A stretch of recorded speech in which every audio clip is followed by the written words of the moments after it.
Sabino ba conseil au Italie bongo le foncier donc nyonso au Italie kosomba koteka lopango to mabele et lelo penza tozwani elongo na pembeni ya papa Léon Max yazali moko ya groupe Kin Béton Construction na yende to poser quelques questions ya koyebisa biso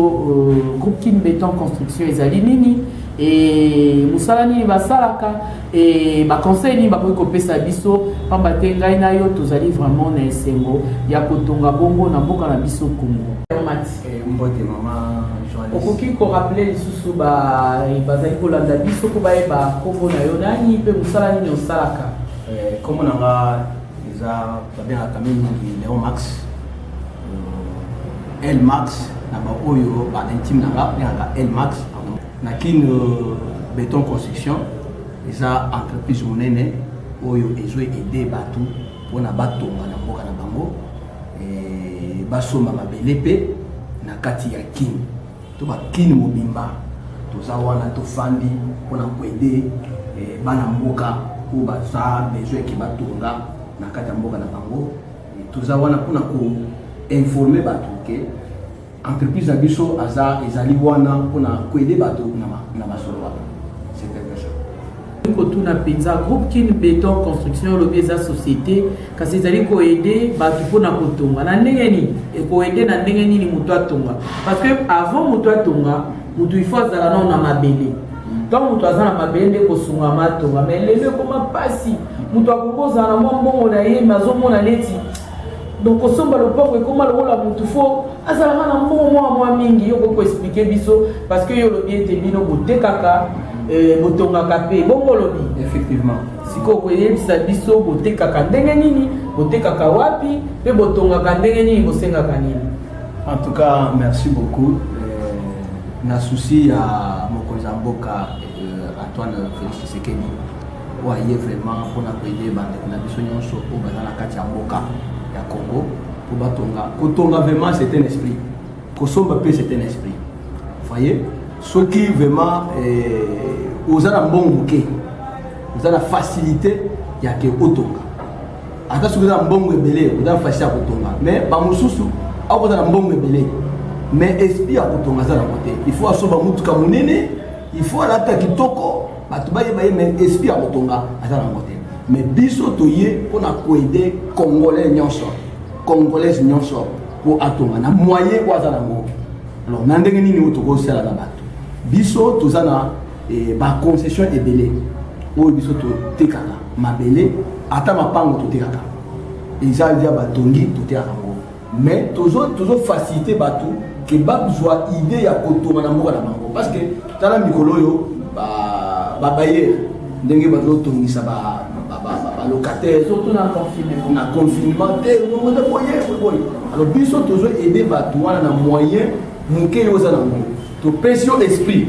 on a autour de baké kotonga esprit kosomba eza esprit to pesi bango esprit wana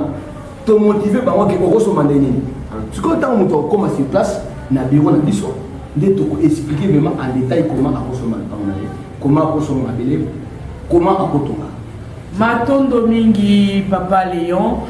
Léon exhibition que groupe Kin Béton Construction ezopesa esprit ya kotonga ezopesa esprit ya kosomba ezosenga kaka te kozana mbongo ebele ya solo papa Léon on a pensé loko ya liboso to kangi que groupe Kin Béton azopesa esprit ya kotonga et puis esprit ya kosomba to ebité on ko expliquer biso papa Léon mabele na bino ezalaka wapi bozana la concession wapi et puis mutu poazo ngo fasa la ndenge nini fois ya wapi groupe Kin Béton eza wapi il faut tous en la précision directement to pesa na population to pesa na ba nyonso bazali kolanda biso baza na précision mabele zoteka ma wapi pona kozwa ngo il faut to kende wapi mabele toza vraiment tukine pona kolobala ba toza tukin oyo ki kombo be Kin Béton Construction tout ça tout qui là bas concession partout dans la ville de Kinshasa mais pour le moment tout ça n'a installé c'est pas tout ça première site na biso ils ont entré Simon Plaza au côté de Simon Plaza à 600 mètres commis côté wana na mabele côté bien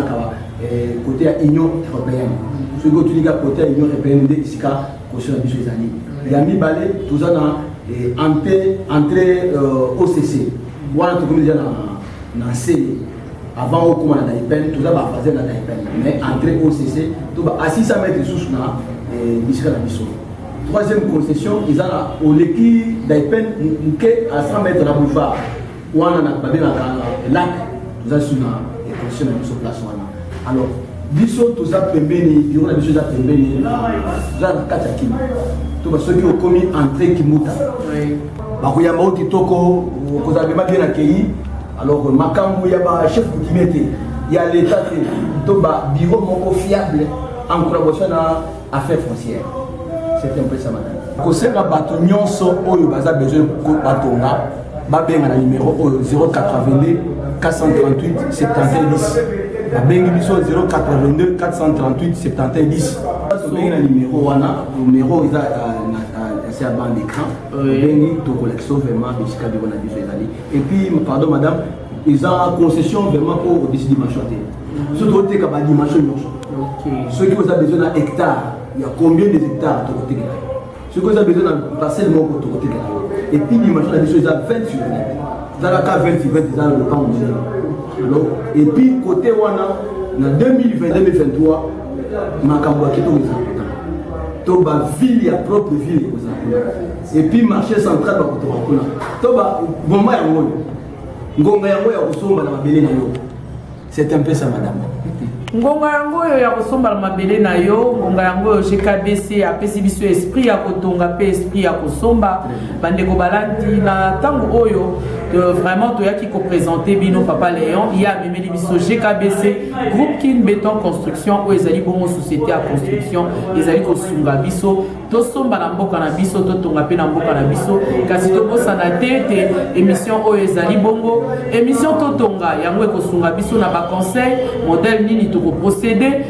toko mona architecte ndenge nini toko kuta un ingénieur ndenge nini kaka na kati émission oyo ndeko koyoka nyonso wana papa Léon asunga biso na quelques personnes ko pesa mbote pe a rappeler biso lisusu esika ni ba concession ezali pe esika nini bureau ya groupe Kin Béton Construction ezwami. En tout cas, merci madame vraiment pour la émission. Je pense que ce n'est pas la première fois que beta beta masolo ya toto na mboka na biso ndenge émission na les amis. C'est vraiment ndemo ya mbinga parce que eza opportunité vraiment ya kolekisa bana Congo mobimba batonga.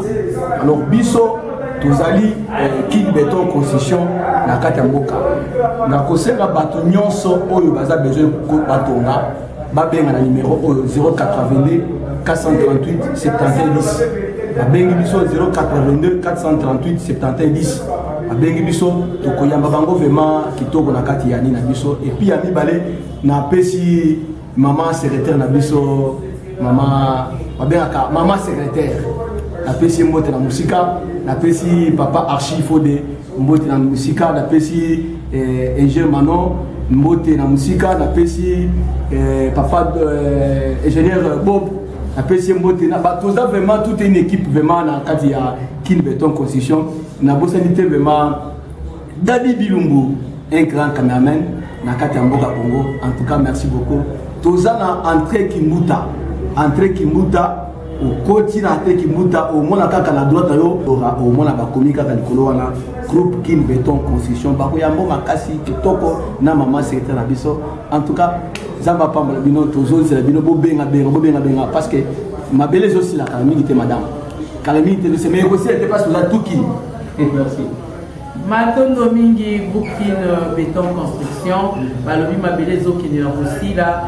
biso émission totonga souci na biso ezali kaka pour motiver bino kolakisa bino po kwela na moyibi te koyebisa bino ndenge nini ba procédaka kasi na émission ekoya nde tokoyebisa bino boni basalaka na ministère affaires foncières pour nos onikanda boni basolaka na architecte wana nde ezali